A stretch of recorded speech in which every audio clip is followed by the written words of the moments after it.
الإنسان كائن معقد بطبعه، وفي تعب تجاربه وألم خطواته يتغير، ليس تغيراً شكلياً بل تحول داخلي يمس أعماق النفس. وهناك لحظتان حاسمتان في حياة كل إنسان تحدثان هذا التغيير، لحظة يزداد فيها وعيه ولحظة ينكسر فيها قلبه. هاتان الحالتان لا تمران مرور الكرام، إنما تترك كل منهما بصمتها، تغير طريقة التفكير، تنزع البراءة أو السذاجة، تبني فلسفة جديدة للحياة، أو تسقط كل ما كان يوما من المسلمات. زيادة الوعي ليست لحظة بل مسار. وعي الإنسان ينمو كلما قرأ، فكر، تأمل أو واجه مواقف أجبرته على إعادة النظر في كل شيء. هي تلك اللحظة التي تقف فيها أمام نفسك فترى الأمور بعين مختلفة، تتوقف عن لوم الآخرين فقط وتبدأ في تحليل جذور الأمور. لماذا فعلت هذا؟ وما الذي يدفعني دائما نحو نفس الطريق؟ علامات ازدياد الوعي: الانفصال عن الضوضاء. حين تزداد وعيا لا تعد تبهرك الكلمات البراقة أو التصرفات الزائفة، تدرك أن خلف كل قناع حكاية، وأن المظاهر لا تعني شيئا إن لم يصاحبها جوهر. تدرك أنك لست ضحية الظروف فقط بل أنت صانع قراراتك. تبدأ في تحليل سلوكك، تفهم طفلك الداخلي وتحتضن نقاط ضعفك دون خجل. ضبط العلاقات، لا تعد بحاجة لإثبات نفسك للآخرين، تضع حدوداً واضحة وتفهم أن ليس كل من يضحك لك يحمل لك الخير. الانفتاح الذهني، تصبح أقل حكماً، أكثر تقبلاً للآخرين. تتعلم أن الصواب قد يكون نسبياً وأن الحقيقة لها وجوه كثيرة. الوعي يمنح الإنسان راحة داخلية رغم اضطرابات الحياة، يصبح أكثر تصالحاً مع ذاته وأقل تأثراً بالدراما المحيطة.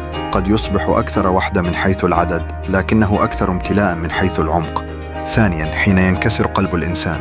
كسر القلب لا يعني فقط فشل علاقة عاطفية بل كل خيبة أمل كبيرة. حين تطعن من أقرب الناس، أو تخذل بعد أن أعطيت كل ما لديك، أو تكافأ بالخيانة بعد الوفاء، هناك تنكسر ملامح انكسار القلب. الخذلان، أسوأ ما في كسر القلب أن يأتي ممن لم تتوقع منهم الأذى. من كنت تراهم ملاذا فإذا بهم يتحولون إلى مصدر الألم. فقدان الثقة، حين يكسر القلب يفقد الإنسان ثقته ليس في الناس فقط بل في نفسه أيضا، في قدرته على التمييز، في اختياراته. الانسحاب، بعد الانكسار يختار الإنسان غالبا العزلة، لا لأنه لا يريد أحدا بل لأنه لا يريد أن يخدع مرة أخرى. الأسئلة التي لا تنتهي: لماذا؟ هل كنت غبيا؟ هل كنت أستحق هذا؟ هل ما زال للحب معنى؟ وتظل الأسئلة تفتح جراحا لا تلتئم سريعا. انكسار القلب يعلم الإنسان أكثر مما تعلمه الكتب، يغيره من الداخل، قد يقسي قلبه أو يجعله أكثر حذرا، وقد يولد من هذا الألم إنسان جديد لا يشبه من قبله أبدا. أحيانا لا يأتي الوعي إلا بعد الانكسار. من خذل كثيرا أصبح أعمق، من كسر قلبه تعلم كيف يقرأ الوجوه والنوايا. وهكذا تجد في كثير من الناس حكمة نابعة من جرح، تجدهم صامتين لكن عيونهم تتحدث، ضاحكين لكن الحزن في أعماقهم. هذا لأنهم تغيروا، لا بالقراءة فقط بل بالسقوط والوقوف مجددا. التغيير لا يعني الضعف. حين يتغير الإنسان بعد انكسار أو بعد وعي لا يعني ذلك أنه أصبح هشا أو معقدا، بل على العكس هو أصبح ناضجا. لم يعد يسير خلف العواطف فقط ولا يسلم قلبه بسهولة، أصبح يرى الحياة بعين الواقع لا الحلم. نعم، قد تقل طيبته وقد يقلل من عطائه، لكنه يفعل ذلك لأنه تعلم أن لا يعطي دون تمييز، أن يحسن لكن بحساب، أن يحب لكن بوعي، أن يسامح لكن دون أن يذل. متى يجب أن نحتضن التغيير؟ علينا أن لا نخاف من التغيير، لا سيما ذاك الذي يأتي بعد الوعي أو الألم. من لا يتغير يبقى سجينا لنسخة قديمة من نفسه، أما من يتطور فهو يتجه نحو نسخة أقوى وأوضح. الوعي يعلمنا كيف نعيش، والانكسار يعلمنا كيف نصمم على النجاة.